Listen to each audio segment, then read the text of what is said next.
Cooties. Let's see. This person asked to be anonymous and says, my best friend, boyfriend, decided to explore the religious life at the moment. I was expecting him to propose. Don't laugh. The poor girl. Sorry. No, you're I fine. feel your pain. Yeah. Please don't cut that out, though, because that was a great laugh. we love each other, converted and grew together, but we are trying to follow God's will first. Is it hard for both of us to set one another free, take some distance while not falling into resentment, fear, depression, or distractions? Any advice for such a situation? God bless you both and Happy New Year. So I went on a discernment retreat with the Sisters of Life. It was like a week-long thing where we were just praying and discerning. So one of the girls there had been discerning religious life for a while. Her boyfriend proposed and she said, I'm so sorry. I don't know if I can say yes yet. Could you wait for me? I want to go on this discernment retreat. I can't give you a yes or no. And so he said, yes, I'll wait for you. That's okay. So they put a pause and it was like 3 weeks later on the discernment retreat, at the very end, she stood up and said, she's like, great news. I'm not entering here. I'm getting married. And everyone like gave her a round of applause and they were so happy for her. But like the Mother Agnes was helping her discern between their order, here's Sisters of Life, and this gentleman. So it was no longer discerning my vocation as this big, massive thing, but it was this particular order and this particular guy. And her point of view was, she's like, I love both so much, and I want to make the right choice. Where is the Lord calling me? And so she took the time aside, and then they got married. I think they had a really short engagement, but she like left the discernment retreat, and I'm sure he was waiting for her to be like, sorry, don't I look good in blue and white? But instead, she went into his arms. I do. Like, I accept, let's get married, right? And so I think that it's hard, but it should be quick. Yeah. So I think you should say what our friend said to you when you were discerning both. Yeah, I like what you said there. It is difficult, but it shouldn't be something that drags on forever. No.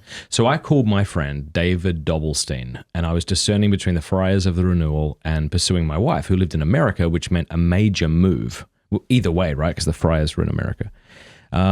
And he said a few things to me that I don't know if they're as profound as they sounded to me at the time. I think they probably are, but they really helped. He said a few things, and I don't remember in what order he said them. But one thing he said is, you cannot walk two paths at once. You will split yourself in two.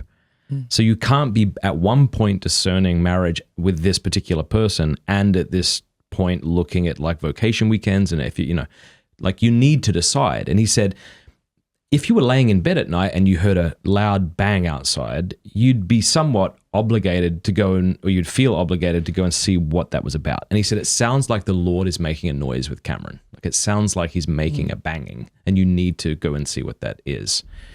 That really helped me.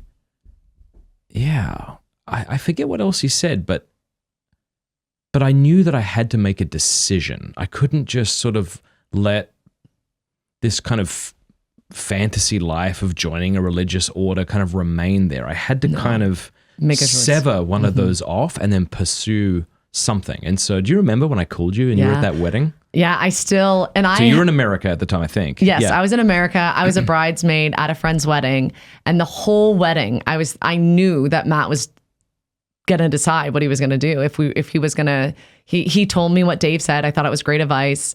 You didn't tell me about the noise bit with me. I probably would have been more excited. Well, sorry, one more thing. I think I was really afraid of getting married.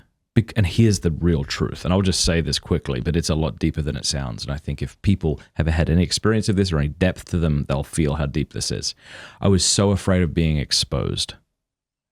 If I was a friar, then you could always respect me as that holy guy with his like rope around him and his big rosary, doing stuff with the poor people, helping them out. But if we get together, then you're going to see when I'm angry, horny, greedy, impatient. And I was so afraid that I would be a crap husband, like I wouldn't be able to satisfy you intimately, that I'd be a bad provider for our family. I was so convinced of that. Because I never did really good at school, so that was a real wound for me, that I'm just never going to be able to make enough money for my family, that I'd be a terrible dad, and like I don't want to see all that, and I don't want to impose that on you and the kids. So it was like I was acting out of fear, Like it was like, if I don't want to go with you, because then all that will come to light. So anyway, I didn't mean to cut you off. No. That's good. And I think you're right. The decision point has to be made, and why you're making the decision. So for me, I had said whatever decision you made. Like if we were going to stay together, I was fine with that. And if you wanted to be a CFR, that was fine. I was going to let you go. And I'm like, the phone calls will stop, the letters will stop, like everything's going to come to a stop, and I will give you the freedom to go pursue what the Lord's calling you to do, and I will pray for you, but there needs to be some distance between us. And I was convinced that you're going to choose the CFRs, like all of Mass. And I was just all of Mass, and it was a beautiful Catholic wedding. It was actually these friends that I was talking about earlier. And so just seeing them and being so happy for them, and just the Lord had worked in them so amazingly well and just beautiful. And they had this very secular relationship to this beautiful holy marriage, like was amazing. And desiring that. And it's like, okay, Lord, this is what I desire. I desire the cute little flower girls, right? I'm like, I desire to make those. But I was like, it's okay, whatever he decides. And then I had my phone on me most of the reception, and you called after the reception when I was back in the hotel room. And I think I remember hearing you talk, and I was like, it's okay, that's fine. Not a problem. Yeah. And you're like, wait, protecting, right? I was protecting myself. I had already decided that you were saying we were breaking up and you were going to be a CFR. And I'm like, that's fine. I wish you the best of luck. And you're like, I don't think you're hearing what I'm saying. Yeah, and it's quite dramatic, but I think it needed to be. I actually went into my journal and actually wrote, like, today I stop discerning the priesthood. Today I pursue Cameron Mader. Yeah, and I made that concrete decision. And then I avoided viewing websites to these, the Franciscans or whoever, as almost like a temptation. Like, no, I've made the decision.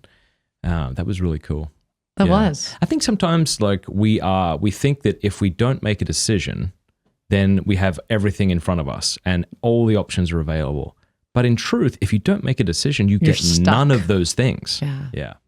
Thank you for watching. Please subscribe or you're a dingus.